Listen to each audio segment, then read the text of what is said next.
제가 가까이 지내는 목사님들과 만나면서 이런저런 이야기를 듣습니다. 그분들의 이야기 중에 몇 가지를 종합해 보면 코로나 이전에 교회 성도들 숫자가 아직 회복이 안 되고 있다는 것이죠. 이전에 한 100명 정도 모였다고 한다면 70, 80명 정도밖에 안 되고 그 안 나오는 성도님들이 연락이 잘 안 되거나 또 연락받는 것을 싫어하는, 사실 그런 것 같습니다. 코로나 이전에도 그런 경향이 있었지만 코로나를 지나오면서 교회를 싫어하거나 자기 자신이 교회를 다니고 있다고 하고 혹은 나는 교회를 다니는 사람입니다, 기독교인입니다 라고 말을 하면서도 자기 자신이 교인인 것을 혹은 교회에 대해서 불평스러운 마음들, 좀 어려운 마음들 가지는 분들이 많이 계십니다.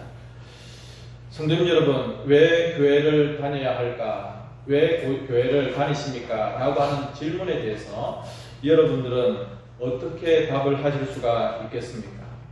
최근 조사에 따르면 자기가 기독교인이지만 나는 교회를 나가지 않습니다, 교회를 다니고 있지 않습니다 라고 말하는 사람들이 약 23% 정도가 되어집니다. 특히 남성들이 그렇고, 그리고 나이는 40대 정도 되는 분들이 이렇게 대답을 많이 했습니다. 교회를 나오지 않는 이유는 다양합니다. 교회 생활에 얽매이기 싫고 바빠서 그렇습니다. 교회나 목회자에 대해서 부정적인 인식들이 있기 때문입니다. 또는 내가 요즘 건강이 좋지 못하기 때문에 개인적인 문제 때문에 그렇습니다. 또 아주 소수이기는 합니다만은 교회가 너무 헌금을 강요하기 때문에 안 나갑니다 라고 답을 하고 있습니다. 저는 최근에 어떤 그림을 하나 봤는데요, 미국과 유럽의 교회들이 심각하게 무너지고 있는 그림을 보았습니다. 건물이 무너지는 게 아니라 교회가 문을 닫고 교회당이 술집으로 팔리고 이슬람 사원이 되어지고, 그냥 이전에는 꽉꽉 찼던 교회당이지만 지금은 몇몇 늙은 노인들만 지키는 그런 교회당이 미국과 유럽에 많다고 하는 것이죠. 그런데 이러한 현상들이 오늘날 우리 한국 교회에도 일어나고 있다고 하는 것이 우리에게 큰 고통이 되어지고 기도의 제목이 되어집니다.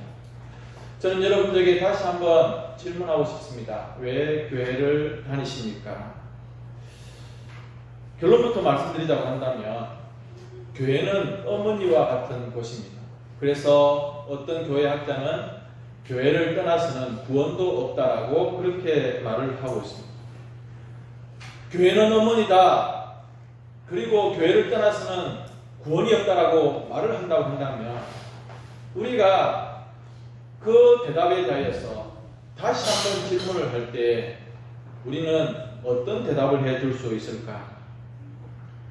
우리 예수님을 믿는 사람들에게는 교회는 그냥 다니는 곳인가? 그렇지 않습니다.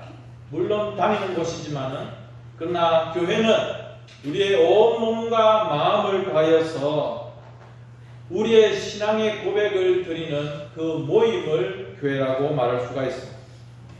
오늘 성경에 보니까 에베소 교회의 성도들에게 바울이 편지를 쓰고 있습니다.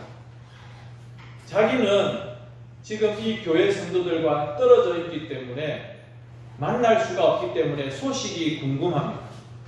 여러분들도 외국에 있는 자녀들의 소식이 궁금하고 멀리 객지에 나가 있는 자녀들 혹은 손자, 손녀들의 소식이 궁금하지 않습니까?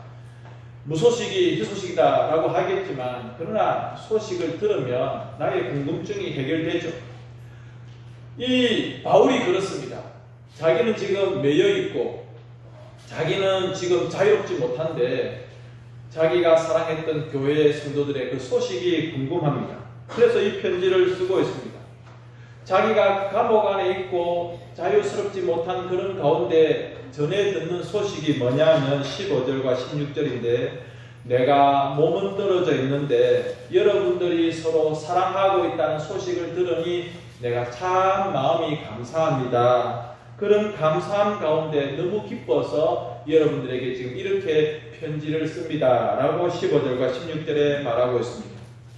오늘 바울이 쓰고 있는 이 편지에서 아까 제가 드렸던 그 질문, 왜 우리가 교회를 다녀야 하는가? 왜 오늘날에도 교회가 이 땅의 유일한 소망인가? 라고 하는 것을 살펴보았으면 좋겠습니다. 오늘 바울은 이렇게 말합니다. 교회라고 하는 것은 하나님께서 하나님의 그 충만하심을 우리 가운데 나타내시고자 하는 곳이 바로 교회라고 하는 것입니다.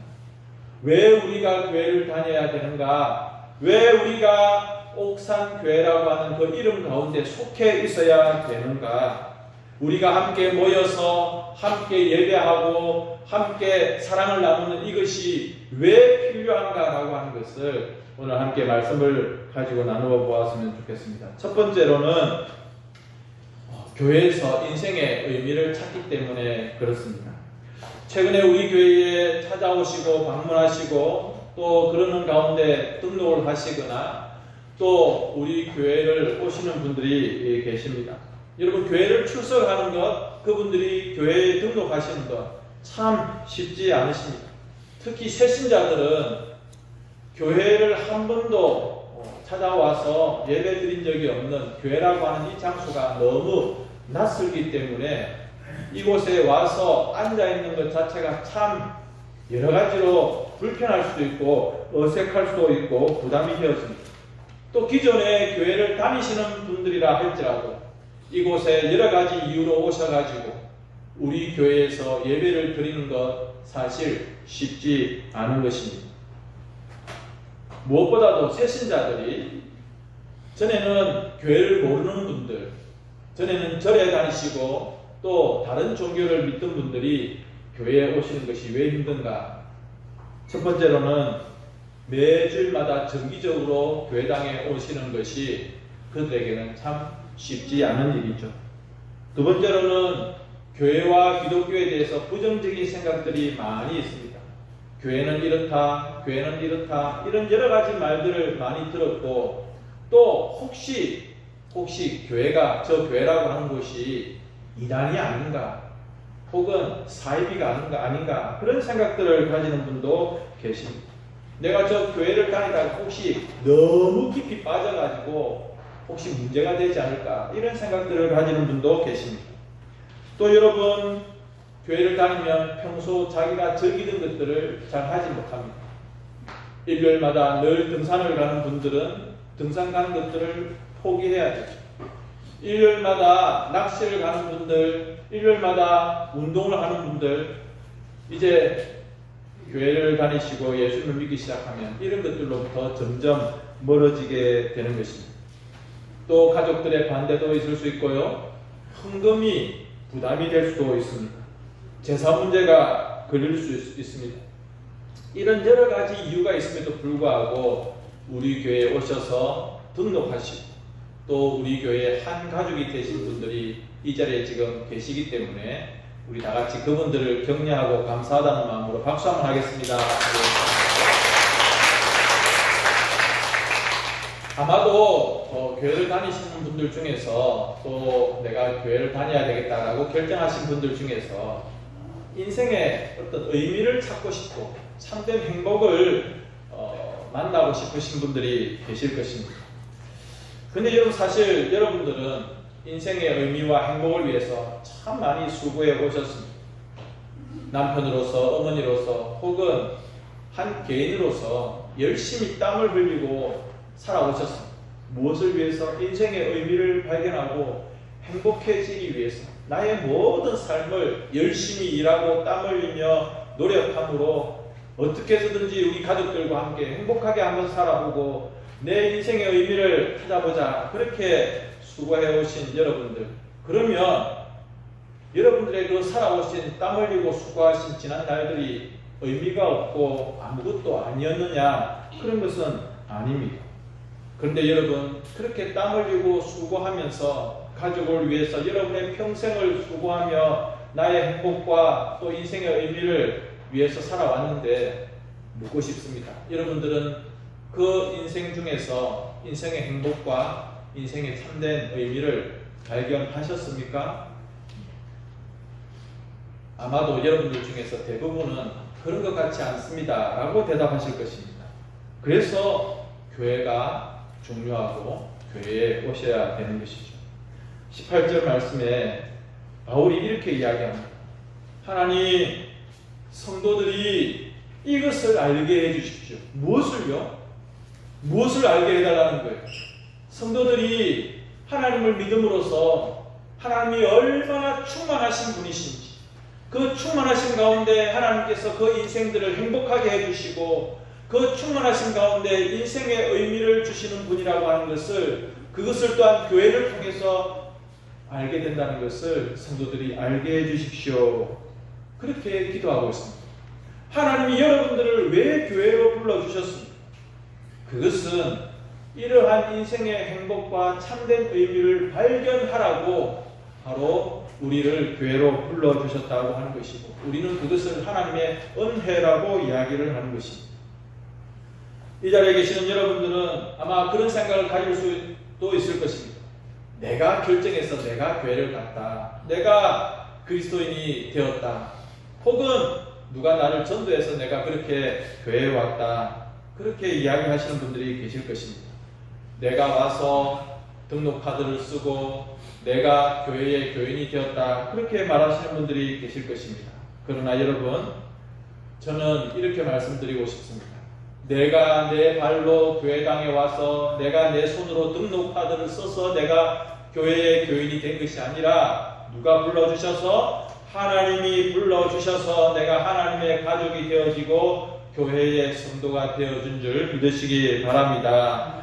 아마도 어떤 분들은 친구의 손을 잡고 교회에 오신 분들이 계실 것입니다. 친구가 손을 잡고 교회 가자 해서 마지못해서 그냥 그 친구 얼굴 봐서 한번 따라왔는데, 혹은 어떤 분들은 인생이 너무 고달팠어.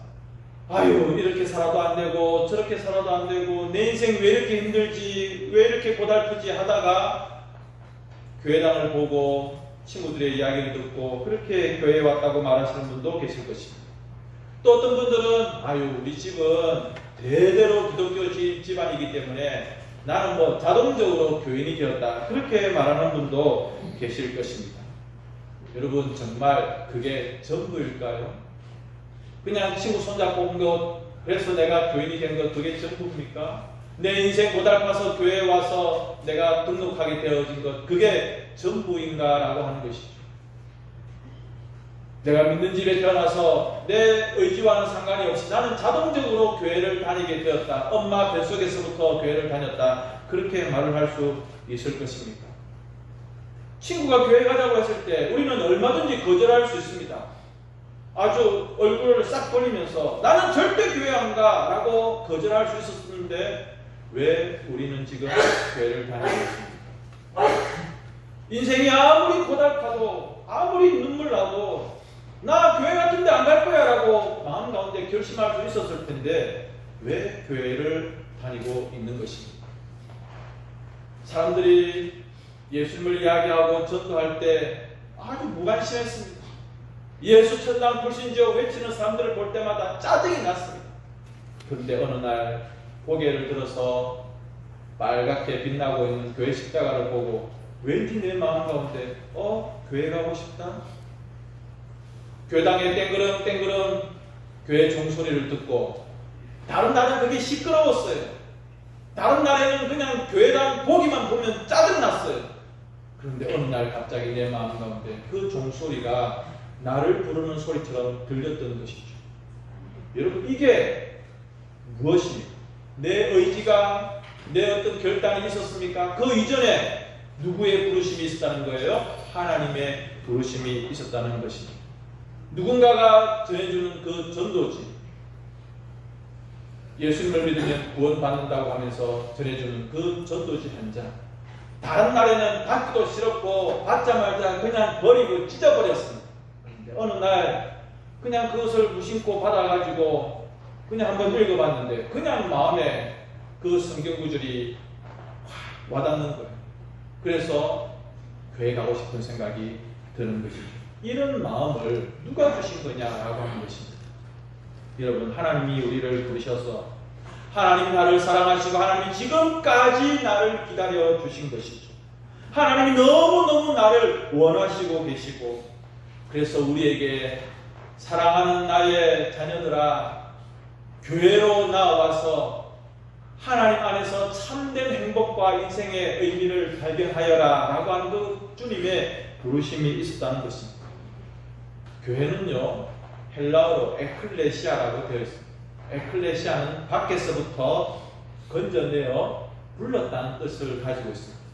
우리는 다 각자의 자리에서 열심히 살아가는 존재들인데, 하나님께서 그런 여러분들을 한 사람 한 사람 끄집어내어서 이렇게 불러주셨다는 것입니다.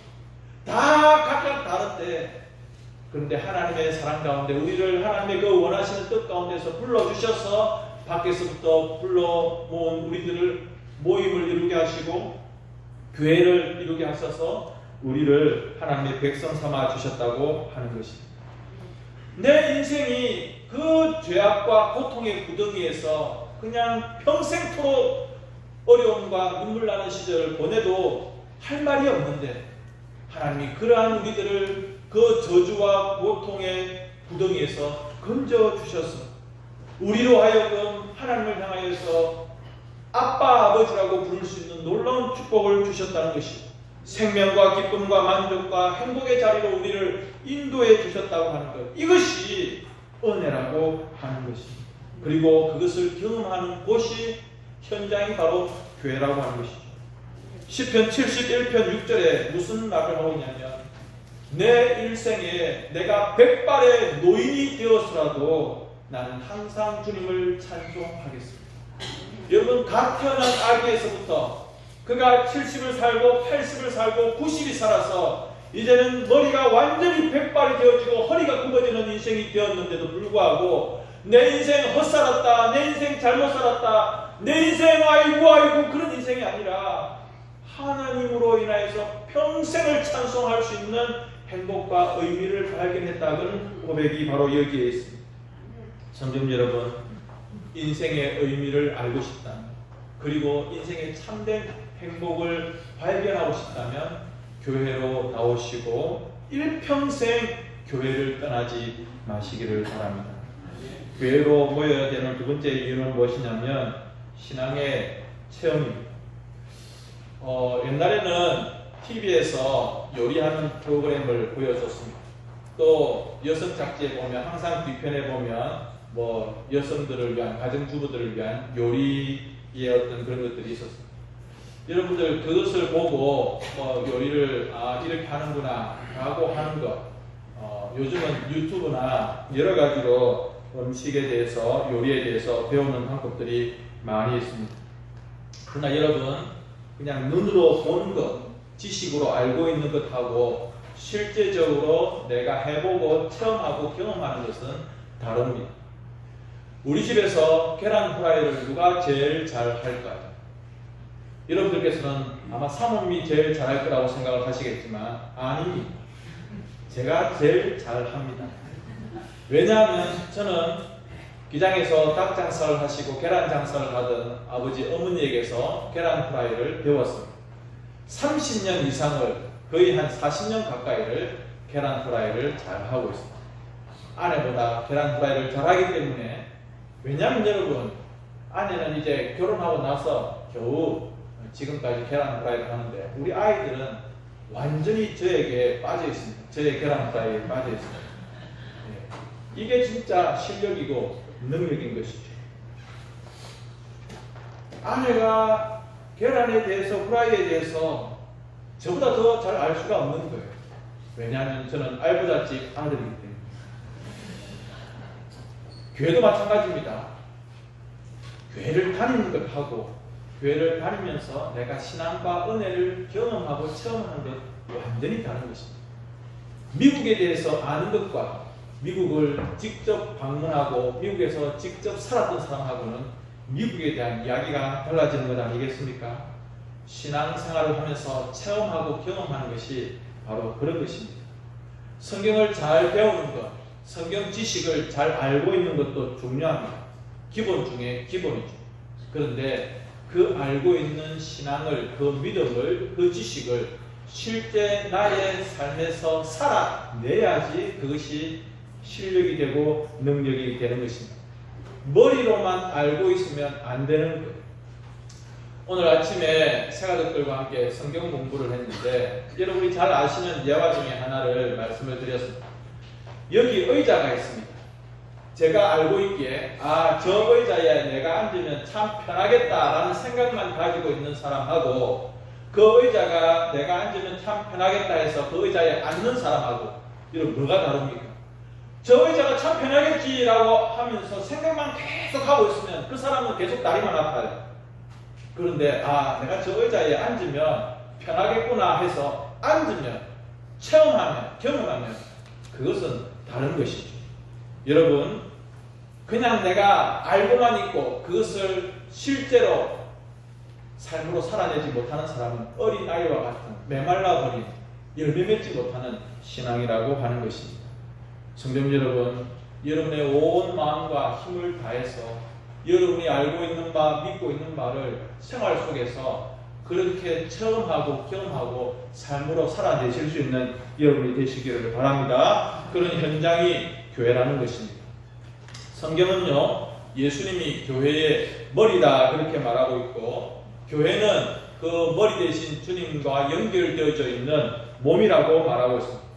여러분, 머리가 우리 모든 몸하고 분리될 수가 있습니까?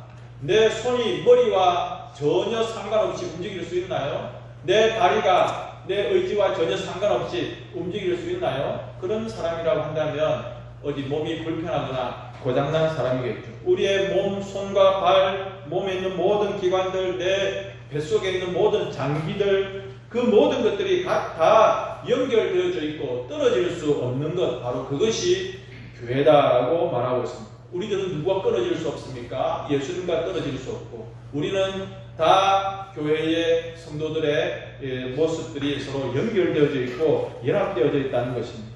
그래서 여러분, 우리 머리 대신 예수님의 명령대로 살아가실 수 있는, 따라갈 수 있는 그런 성도들, 그것이 교회의 사명입니다. 교회가 해야 되는 건 뭐가 있죠? 예배, 양육, 선교, 전도, 봉사 이런 것들을 왜 해야 됩니까? 아무것도 안 하고 그냥 한 가지만 하면 안 될까? 혹은 다른 것 하면 안 될까? 아닙니다. 이런 것들을 통해서 우리의 모든 거룩한 신앙의 경험들과 체험들을 통해서 우리의 믿음들이 자라나갈 수 있는 것이죠. 그런데 이렇게 하다 보면 서로 부딪힘이 있는 거예요. 장로님과 집사님 사이가 불편할 수 있어요. 목사님과 성도들 관계가 좀 어긋날 수가 있어요. 하려고 하다 보니까 부딪힘이 있고 갈등이 있을 수가 있습니다. 실수를 할 수도 있고 문제가 생길 수도 있습니다. 그러나 그런 것들 때문에 내가 교회를 안 다니겠다, 교회를 떠나겠다 해서는 안 된다고 하는 것입니다. 교회는 여러 사람들이 모여있고 하다 보면 열심으로 무엇인가 선한 의지를 갖고 하다 보면 그런 문제점들과 어려움들이 있다는 것이죠. 오죽하면 여러분 이런 이야기가 있겠습니까? 주일날 아침에 어머니가 아들 보고 교회 가라고 막 야단을 칩니다. 근데 이 아들은 가기 싫다고 그렇게 막 이야기를 합니다. 그래서 어머니가 이런 이야기를 하죠. 네가 담임 목사한테 교회를 안 가면 어떡하냐고. 제 이야기는 아닙니다. 근데 실제로 사실 부산에서 제가 전도사로 있을 때 이런 비슷한 일이 하나 있었습니다. 그 사택을 지나야지 교회당에 갈 수 있는데 사택에서 주일날마다 들리는 소리가 상원아 교회 좀 가라. 목사 아들이 교회를 안 다니는 거예요. 지금은 그 아들이 교회 담임 목사가 되어 있습니다. 여러분, 교회에 어려움이 이런 갈등들이 있을 수 있습니다. 그러나 그것은 하나님이 부족하고 교회가 나쁜 곳이라서 그런 것이 아니라 사람이 부족해서 그런, 목사가 좀 부족할 수도 있고 장로님들이 좀 판단을 조금 미숙하게 할 수 있고 중직자들 사이에서 뭔가 좀 티격티격 그렇게 문제가 날 수 있는 것이지, 그러나 그러한 연약함과 실수함에도 불구하고 우리 하나님은 합력하여 선을 이루시는 분. 우리가 주일날 말씀을 들었습니다. 아브라함이 얼마나 실수를 많이 했습니까? 그런데 그런 실수를 하나님께서는 오히려 아브라함이 복을 받는, 그리고 아브라함의 복이 사방으로 퍼져나가는 그런 축복의 기회로 만들어 주시지 않았습니까? 바울과 바나바, 신약 성경에 얼마나 위대한 두 거인입니까? 그런데 성경에 보니까 바울과 바나바가 심하게 다투었어요. 아니, 그 유명한 목사님 두 명이서 싸운 거예요. 심하게 다투었어요. 그러면 교회가 깨지고 완전히 복음의 모든, 전도의 모든 것들이 다 끝장나느냐? 아니죠. 하나님께서는 그러한 것들을 통하여서 바울과 바나바의 그 다툼을 통해서도 선교팀, 전도팀을 두 개로 만드셔가지고 각각 전도하게 하시는 것이죠. 성도님 여러분, 교회에 아픔이 있을 수 있습니다. 여러분들이 그런 것들을 통해서 오히려 더욱더 든든해질 수 있다고 하는 것.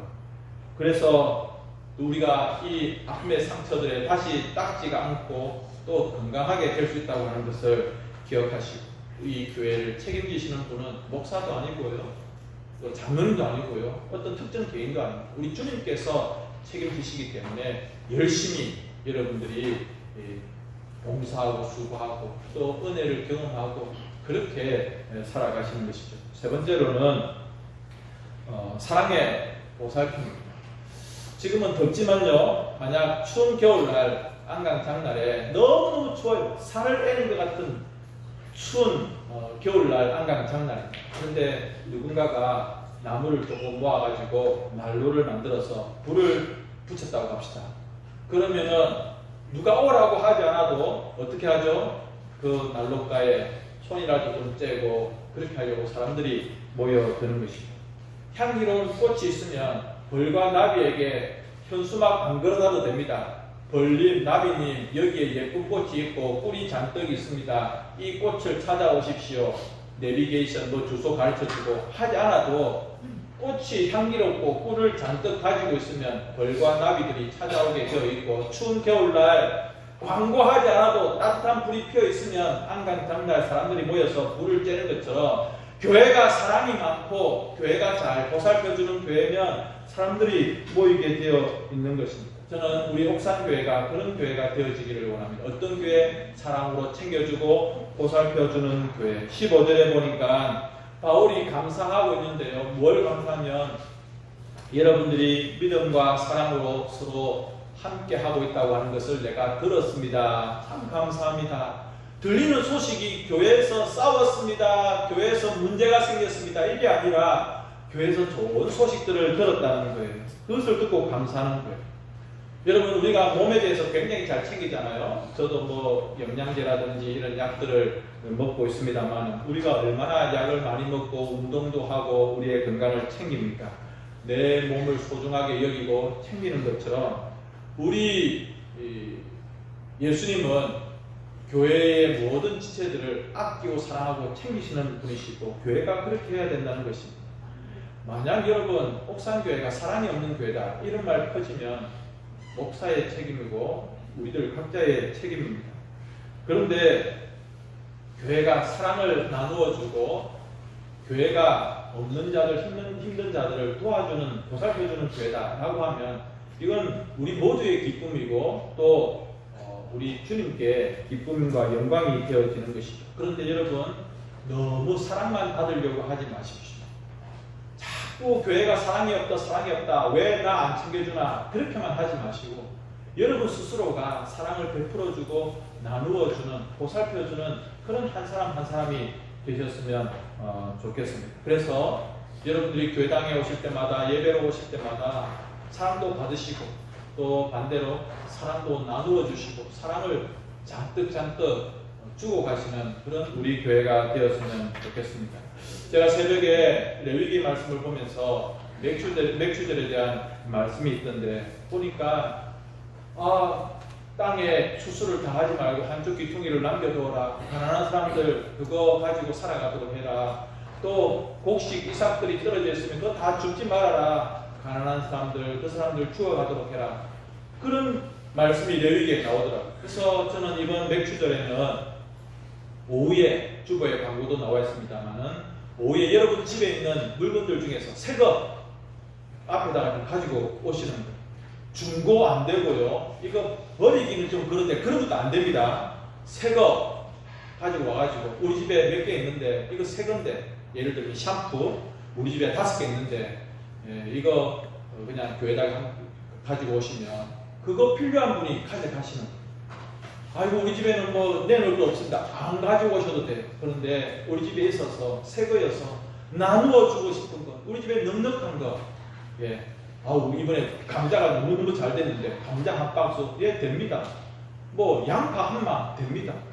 저는 뭐 딱히 그런 건 없고 현금으로 하겠습니다. 해도 됩니다. 이렇게 해서 중고 물품 말고 그런 것들을 가지고 한번 나눌 수 있는 그런 시간이 되었으면 좋겠습니다. 맥주절이 그런 날이더라고요. 말씀을 정리하겠습니다. 우리 에베소 교회를 떠나면서 장로님들에게 뭐라고 이야기하냐면 장로님들 여러분들은 교회의 성도들을 잘 살피십시오. 그것이 여러분의 사명입니다. 하나님이 그것을 위해서 장로님들을 불러주셨습니다. 그 이야기를 하고 있습니다. 이 이야기를 우리가 요즘 부르는 복음송으로 한번 빗대면 이런 것 같습니다.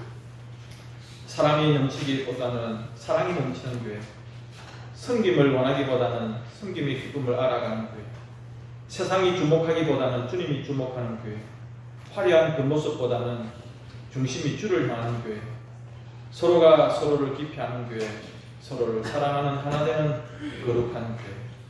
성도 여러분, 우리 교회가 어떤 교회가 되어야 되겠습니까?